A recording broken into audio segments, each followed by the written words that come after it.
നമസ്കാരം Kumarji. NSS SNDP ഐക്യം കേരളത്തിലെ ഹിന്ദു ഐക്യത്തിൻ്റെ ഏറ്റവും പ്രധാനപ്പെട്ട ഒരു സംഭവമായിരുന്നു. പൊടുന്നനെ NSSൻ്റെ ഡയറക്ട് ബോർഡ് കൂടുന്നു, ഈ ഐക്യത്തിൽ നിന്ന് തങ്ങൾ പിന്മാറുന്നു, അല്ലെങ്കിൽ കൂടുതൽ ചർച്ചകൾ ഇതിന് വേണ്ടി വരും എന്നൊക്കെ പറയുന്നു. എന്താണ് ഇതിൻ്റെ പിന്നിൽ?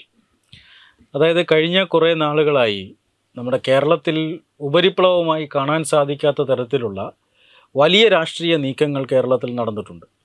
ആ രാഷ്ട്രീയ നീക്കങ്ങളുടെ ഭാഗമായിട്ടാണ് NSSുമായി ഐക്യത്തിന് തയ്യാർ എന്ന രീതിയിൽ ഒരു പത്രസമ്മേളനം നടത്തുന്നു. ആ പത്രസമ്മേളനം നടത്തുന്നത് തന്നെ ഇവർ രണ്ടുപേരും ചർച്ച നടത്തിയതിന് ശേഷമാണ്. പരസ്പരം സംസാരിച്ചുറപ്പിച്ച് ആദ്യം വെള്ളാപ്പള്ളി നടേശൻ്റെ പത്രസമ്മേളനം വരുന്നു. ആ പത്രസമ്മേളനത്തിൽ ഈ NSSുമായി ഐക്യത്തിന് തയ്യാറാണെന്ന് ഒരു ഇത് വരുന്നു. ഐക്യത്തിൻ്റെ സമയമാണ് എന്ന രീതിയിലുള്ള ഒരു മുന്നറിയിപ്പ് ഒരു പ്രഖ്യാപനം വരുന്നു.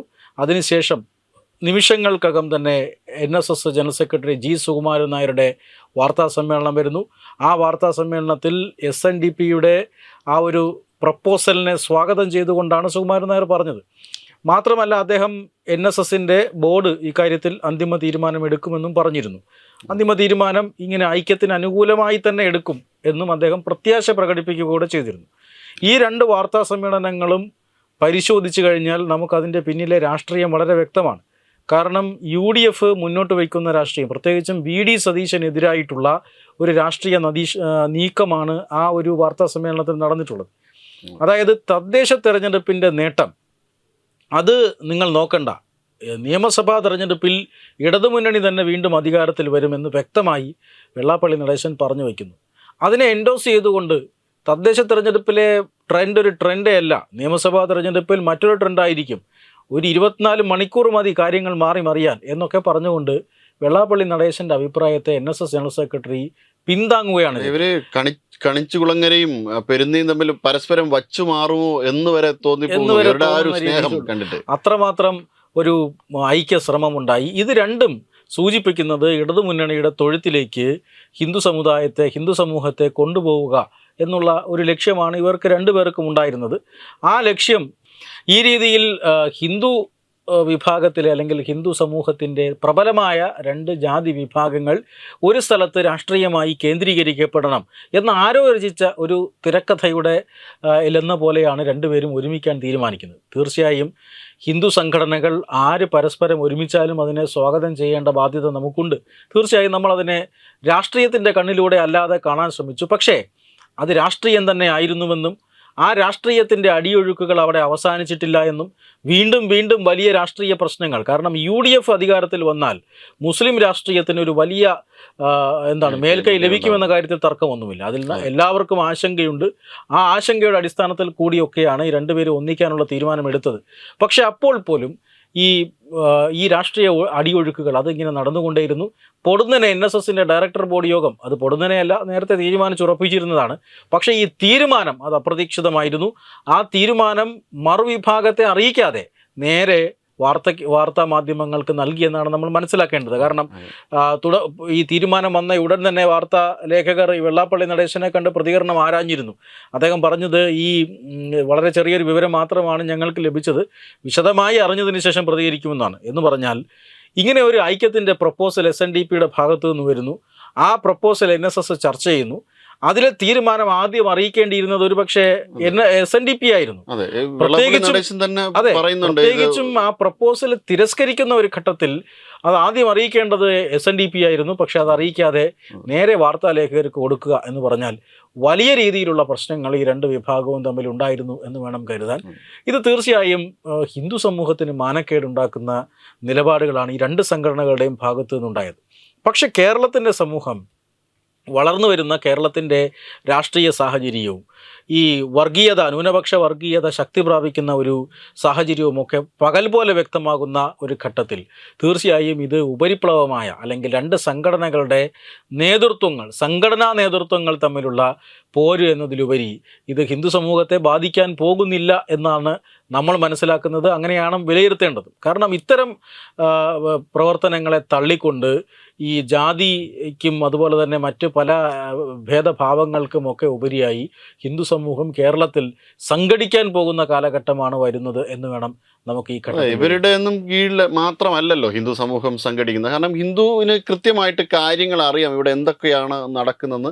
ജമാഅത്തെ ഇസ്ലാമിയുടെയും മുസ്ലിം ലീഗിൻ്റെയും ഒക്കെ രാഷ്ട്രീയം തന്നെ ഈ അടുത്ത സമയങ്ങളിൽ ചർച്ചയ്ക്ക് വിധേയായി. അതിൻ്റെ ഒക്കെ ചരിത്രം, മാറാട് കലാപം ഒക്കെ സജീവമായിട്ട് തന്നെ ചർച്ച ചെയ്യും. അത് വെള്ളാപ്പള്ളി നടേശനാണ് എൻ്റെ ഒരു കാരണം. അങ്ങനെ ഒരു മാറാട് വിഷയം സജീവമായി ചർച്ച ചെയ്യാനായിട്ട് അത് ഇടതുമുന്നണി ഉൾപ്പെടെ ചർച്ച ചെയ്യുന്ന ഒരു സാഹചര്യം തന്നെ ഉണ്ടായി. എന്തായാലും തീർത്തും വലിയ രീതിയിൽ വലിയ ഒരു ചതി തന്നെ ആയിപ്പോയി, പ്രത്യേകിച്ചും NSSൻ്റെ ഭാഗത്ത് നിന്ന് ഉണ്ടായത് എന്ന് നമുക്ക് പറയാതിരിക്കാൻ കഴിയില്ല. പ്രത്യേകിച്ചും ഈ എടുത്തു പറയേണ്ട ഒരു കാര്യമായിരുന്നു ഇത്.